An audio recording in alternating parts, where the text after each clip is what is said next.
1절부터 27절. 벨릭스 아페스인데 벨릭이라고 했네요. 벨릭스 아페스의 변정. 다음 주 일주일 동안 예수님의 사랑을 땅끝까지라는 주제로 고난주간 일주일 새벽 기도회를 하도록 하겠습니다. 6시입니다. 여러분들이 많이 나와서 기도해 주시기를 바랍니다. 주변에 있는 분들과 함께 나와서 은혜를 받으시기를 바랍니다. 유대인들 앞에서 자신의 회심 동기를 설명하던 바울의 간증을 듣고 있던 유대인들은 더 이상 참을 수가 없어서 소동을 일으킵니다. 유대인들의 소동으로 바울은 죽을 뻔하였습니다. 하나님의 도우심으로 천부장이 그를 먼저 데려감으로 인하여서 죽음을 모면할 수 있었습니다. 이 가운데는 바울의 조카의 공로도 있었습니다.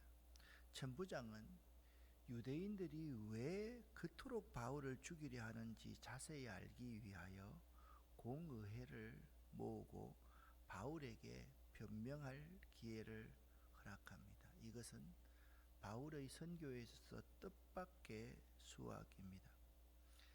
지난 시간 함께 보았던 23장에서는 바울이 공회 앞에서 자신을 변호하는 내용이 기록되어져 있습니다.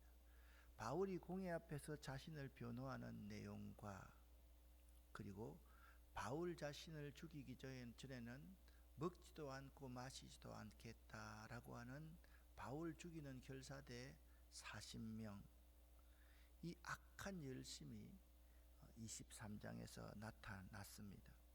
그런데 이 40명의 악한 열심이 아이러니컬하게도 바울 자신의 이전의 모습이었습니다. 그들의 모습을 보면 볼수록 자신의 방금 전의 모습이 보이게 되더라라는 말씀입니다. 그러나 하나님께서는 사울을 바울로 변하게 하셨습니다. 계속적으로 변화된 바울을 지키기 위해서 천부장의 마음을 움직이십니다. 천부장은 적극적으로 바울을 보호합니다. 그리고 그 고난 가운데 서 있는 바울에게 하나님께서 나타나셔서 네가 예루살렘에서 이 복음을 전거하는 것처럼 로마에서도 하여야 하리라 라는 확신을 보여주십니다. 우리는 24장 이전에 복음 전파에 목숨을 내건 바울의 열정과 또한 바울 죽이기에 목숨을 내건 유대인들의 열심을 비교해 볼 수 있게 됩니다. 어느 사람이 더 열심히 있는가? 어느 부류가 더 열심히 있는가? 하나님께서 이러한 열정을 가진 바울에게 23장 11절에 그날 밤에 주께서 바울 곁에 서서 말씀하시대요. 담대하라. 네가 예루살렘에서 나의 일을 증언한 것 같이 로마에서도 증언하여야 하리라 말씀하셨습니다. 로마에서의 복음 전파는 바울의 수건이었습니다. 바울이 고난 가운데 고뇌하고 있을 때 하나님께서는 바울 곁에 계셨습니다. 바울에게 말씀하셨습니다. 자신에게 담대하라. 두려워하지 말라. 내가 너와 함께 있으니 두려워하지 말라. 너 목숨은 결코 상하지 않게 내가 지켜주겠다라고 말씀하셨습니다. 네가 예루살렘에서 나의 일을 이렇게 증언한 것 같이 뜻밖의 수확을 얻은 것 같이 이와 똑같은 방법으로 로마에서도 증언할 수 있도록 내가 사람들의 마음을 움직이겠다 그렇게 말씀하셨습니다. 이제 24장이 시작됩니다. 대제사장 아나니아가 바울을 고소하는데요. 변사 더둘로를 통해서 바울을 고소합니다. 오늘날로 말하면 변호사, 그 시대의 유명한 변호사 더둘로를 통해서 바울을 고소했다. 그렇게 말씀하고 있습니다. 자, 바울이 공의회에서 복음을 전한 뒤 5일 뒤였습니다. 대제사장 아나니아가 장로 몇 사람과 더둘로라고 하는 법률가를 데리고 가이사랴에게 왔습니다. 그들이 온 것은 총독에게 바울을 고소하기 위해서였다라고 쉬운 성경은 말씀하고 있습니다. 바울이 총독 벨릭스에게 이송된 지 닷새 후에 대제사장 아나니아와 장로들은 더둘로라는 변사를 내세워서 바울을 총독에게 고소했습니다. 이 사람은 아마도 그 시대에 어떠한 송사라도 해결하는 가장 유명한 변호사 가운데 한 사람이었던 것 같습니다. 바울의 고소 내용은 성전 모독죄였습니다. 소위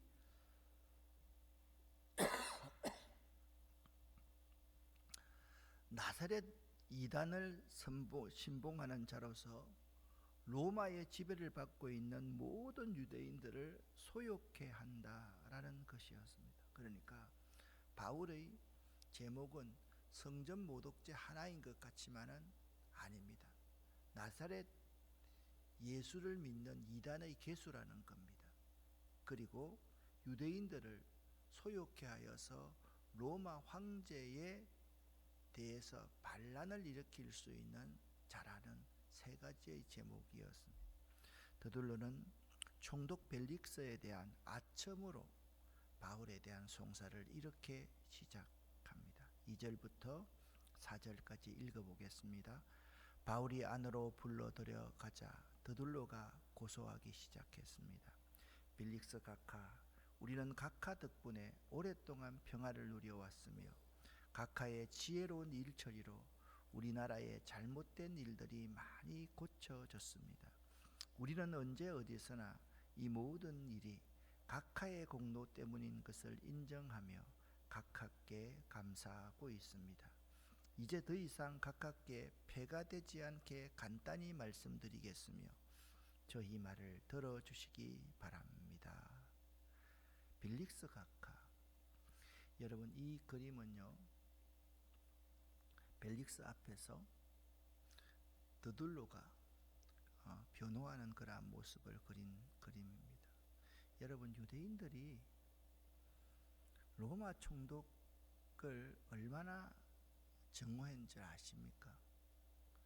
그런데 그 로마 총독이 로마의 앞잡이가 되어서 유대인들을 갈취하는, 나중에 나옵니다. 벨릭스가 어떤 사람이었는데 그가 이렇게 말합니다. 각하 덕분에 오랫동안 평화를 누려왔으며 각하의 지혜로운 일처리로 우리나라의 잘못된 일들이 많이 고쳐졌으며, 그러니까 일본 총독 앞에서 만약 어떤 변호사가 이런 말을 지금 찌끄리고 있는 것입니다.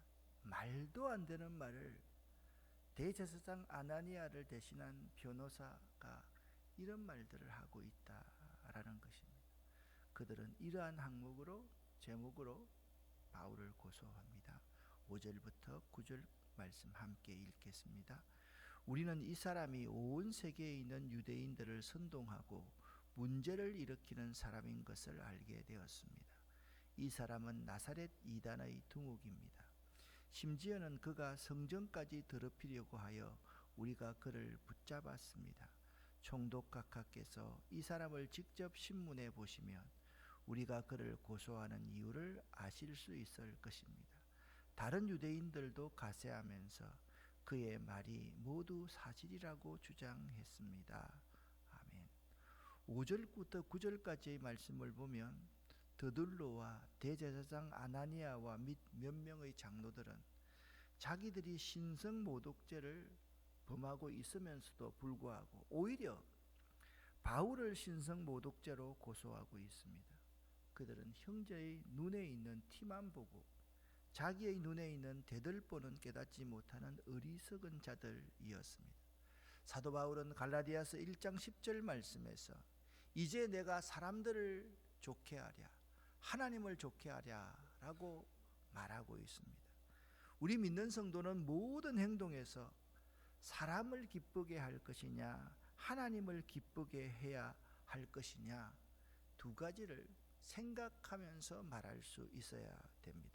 그들은 바울에 대하여 성전 모독죄 외에 유대인 소요 선동죄와 나사렛 이단의 개수라는 제목으로 고소했습니다. 그들은 사도 바울을 연병을 가진 사람, 연병을 퍼뜨리는 사람, 흑사병을 퍼뜨리는 사람이라고 매우 귀찮은 존재로 단정 지어버립니다. 오늘 본문과는 상관이 없지만 있잖아요. 역사상 기독교가 가장 많이 성장한 때가 언제인지 아십니까? 흑사병이 세상에 번져서 있는 족족 사람들이 죽을 때 기독교가 가장 많이 성장했다라고 역사학자들이 이야기하고 있습니다. 연병을 퍼뜨리는 사람, 흑사병이 걸린 사람이면 전염되어서 모두 그 마을 모두가 죽을 때 세상의 모든 정치 권력자와 사람들은 그들을 멀리하고 그들을 그냥 죽는 데 내버려 두었지만 예수 믿는 사람들만이 그들을 끌어안고 그들에게 물을 먹이고 그들의 치료에 앞장섰습니다. 참 아이러니컬한 사건입니다. 바울을 연병을 퍼뜨리는 사람, 흑사병을 퍼뜨리는 사람, 그런 존재로 그들은 단정해 버리고 있는 것입니다. 이 대제사장 아나니아의 고소에 대한 바울의 변정의 내용입니다. 10절 11절 말씀을 함께 읽어보겠습니다. 총독이 바울에게 말하라고 몸짓하자 바울이 대답했습니다. 각하께서 수년 동안 이 민족의 재판장이 되신 것을 제가 알고 있습니다. 그래서 저와 관련된 일을 각하께 변명하게 된 것을 기쁘게 생각합니다. 제가 예루살렘에 예배드리러 올라간 것은 12일밖에 되지 않습니다. 이것은 각하께서 조사해 보시면 금방 아실 수 있을 것입니다. 아멘. 바울은 변사 더둘로와는 달리 아부나 아첨의 말을 전혀 사용하지 않습니다. 그냥 있는 사실 그대로를 말합니다. 그는 기쁘고 담대한 마음으로 자신의 행동에 대해서 변명했습니다. 제가 예루살렘에 올라온 지 열 이틀밖에 되지 않았는데 무슨 일을 꾸몄겠습니까? 12절부터 17절까지 같이 읽어보겠습니다. 그리고 저를 고소하는 사람들은 제가 성전 뜰에서 누구와 논쟁한 것이나 해당에서와 도시 안에서나 사람들을 선동한 것을 본 적이 없습니다. 그리고 이들이 지금 저를 고소하고 있지만 총독 각하께 그 내용에 관한 증거는 제시하지 못하고 있습니다. 그러나 저는 각하께 이 사실을 고백합니다. 저는 유대인들이 소위 이단이라고 말하는 예수의 도를 따르는 사람으로서 우리 조상의 하나님을 섬기며 모세의 율법과 예언자들의 책에 적힌 것도 다 믿는다는 사실입니다.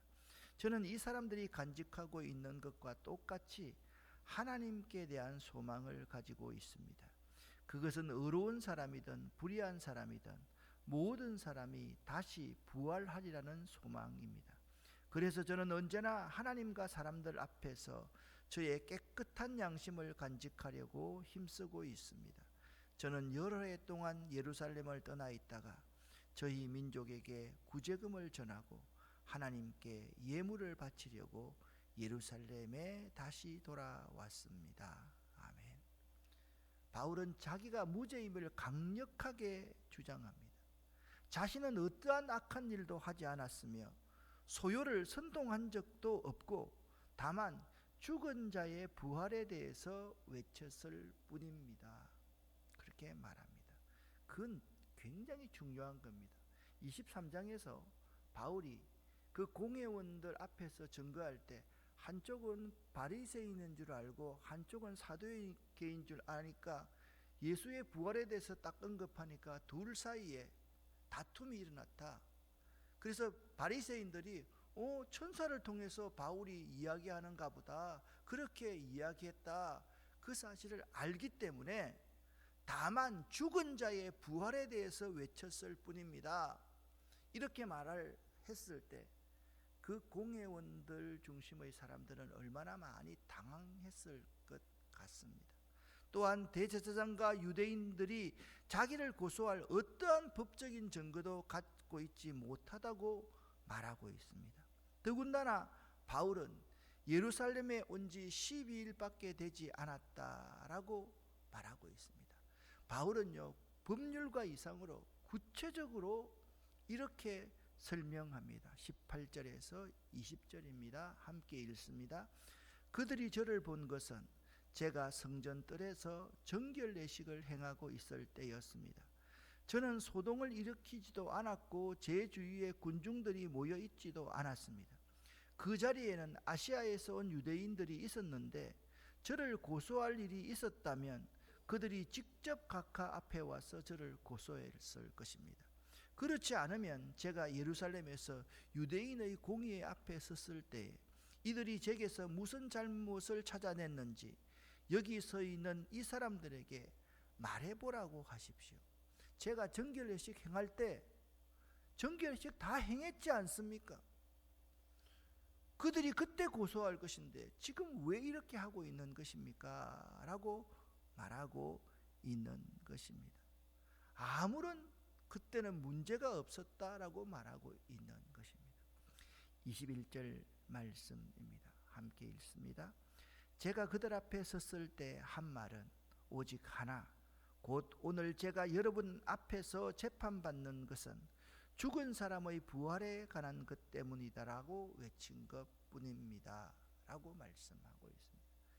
모든 장내의 사람들이 조용해졌습니다. 그리고 누가는 벨릭스라는 이러한 사람이 어떤 사람인가 잘 설명해 주고 있습니다. 자, 여기서 참 중요한 내용이 이 벨릭스라는 사람이 도대체 어떤 사람인가에 대해서 저자 누가가 상세하게 설명하고 있다라는 겁니다. 자, 한쪽이 고소했습니다. 다른 한쪽이 고소한 내용에 대해서 반박합니다. 첨예하게 대립되어 있습니다. 이걸 판단해야 될 재판장이 지금 총독 벨릭스였습니다. 총독 벨릭스는 이러한 사람입니다. 함께 읽겠습니다. 당시에 벨릭스는 이미 예수의 돌에 관한 것을 자세히 알고 있었으므로 천부장 루시아가 오면 여러분들이 제기한 고소 문제를 처리하겠소라고 말하고서 재판을 연기하였습니다. 벨릭스는 백부장에게 명령하여 바울을 잘 지키되 어느 정도 자유를 주고 친지들이 그를 돌보아 주는 것을 막지 말라고 말했습니다. 며칠 뒤에 벨릭스는 유대인인 자기 아내 드루실라와 함께 와서 바울을 불러내어 그리스도 예수를 믿는 것에 관한 가르침을 들었습니다. 그러나 바울이 정의와 절제하는 일과 장차 임할 심판에 대해 이야기하자 벨릭스는 두려워하며 지금은 그만하고 가시오. 시간이 나면 다시 그대를 부르겠소라고 말했습니다. 그러면서도 벨릭스는 바울에게서 돈을 받을 수 있지는 않을까 하는 기대감에 바울을 자주 불러내어 함께 이야기를 나누었습니다. 2해가 지난 후에 보로기오 베스도가 벨릭스의 후임으로 총독이 되었습니다. 그런데 벨릭스는 유대인들에게 환심을 사려고 바울을 그대로 감옥에 가두어 두었습니다. 자, 매우 중요한 말씀입니다. 27절입니다. 가이사라에 총독의 간저가 있는 그곳에서 사도 바울은 2년 동안이나 감금되어져 있었다라는 사실입니다. 여러분 생각해 보세요. 죄가 없는데 로마의 총독이 바울을 2년 동안 그게 감금해 두었다. 이것은요, 총독이 나쁜 것도 있지만 2년이 지났으니까 바울을 죽이기 전에 먹지도 마시지도 않겠다고는 결사대들의 힘이 분산되었겠습니까? 분산되지 않았겠습니까? 분산되었죠. 당장 이송하면 그들은 또한 무슨 짓을 할지 몰랐기 때문입니다. 그러면서도 바울에게 약간의 자유를 허락했습니다. 그 이유는 아마 바울이 로마 시민이었다는 것과 또한 그는 바울이 무죄임을 잘 알고 있었기 때문입니다. 천부장이 총독에게 바울을 보낼 때 저는 그에게서 아무 죄도 발견하지 못했습니다 라는 친서까지 보냈기 때문입니다. 또한 이 벨릭스는 아내로 유대인 드루실라라는 여인이 있었습니다. 이 드루실라와 함께 바울을 조용히 2년 안에 불러내어서 그리스도의 도를 진리를 듣기도 하였습니다. 동시에 벨릭스는 워낙 이 부패한 관료라 바울에게서 뇌물을 받고 바울을 풀어주려는 의도가 있었던 것입니다. 바울은 그런 뇌물을 결코 사용하지 않았습니다. 그러나 그는 유대인에게 환심을 사기 위해 자기 임기가 끝나도록 바울을 구류하여 두었습니다. 자, 벨릭스는요, 자신의 안위를 위해서 바울을 구류해 두었지만 하나님은 벨릭스를 통하여서 바울의 목숨을 보호하시고 계시는 것입니다. 이것이 참으로 중요한 하나님의 역사입니다. 한마디로 벨릭스라는 사람은 부패하고 나약한 관리였습니다. 반면에 사도 바울은 의롭고 강직한 주님의 종이었습니다. 여러분은 이 두 사람의 모습 가운데 어느 사람의 모습을 본받고 싶습니까? 바울에게서 성도는 세상과 타협하지 않는 믿는 자의 신앙생활을 배울 수가 있습니다. 예수님께서 요한복음 6장 12절에 이런 말씀을 하십니다. 함께 읽겠습니다. 나를 따르는 자는 어두움에 다니지 아니하고 생명의 빛을 얻으리라. 아멘. 바울은 예수를 따르는 자였기 때문에 생명의 빛 가운데 행하는 자였습니다. 반면 벨릭스는 그냥 예수만 관심이 있고 about Jesus Christ, 예수에 관해서만 그 안에 브루실라와 알려고 했기 때문에 어두움 가운데 거하는 자이다 라는 점을 알 수 있습니다. 여러분은 어떻습니까? 여러분은 혹시나 세상과 타협하지 않습니까? 예수는 적당히 믿는 것이 아닙니다. 예수는 목숨을 걸고 예수를 따르는 삶입니다. 삶을 요구하고 있습니다. 누구든지 나를 따라오려거든 자기 십자가를 지고 나를 따라라 라고 말씀했습니다. 나를 따르는 자는 아버지의 장례식이 있다 할지라도 먼저 나를 쫓아라, 그리고 장례식을 치러라, 예수님께서는 말씀하셨습니다. 원래 예수 믿는다는 것은 그렇습니다. 우리 교회 등록한 지 몇 개월 안 되는 젊은이가 있습니다. 그 젊은이가 교회 청소를 해주겠다. 그래서 어제는 정말 몇 년 묵은 부엌에 환풍구를 청소를 하는데 제가 보니까 거기에 얼마나 많은 그 기름때가 끼어 있는지 모릅니다. 그래서 청소를 합니다. 그러면서 이런 말을 합니다.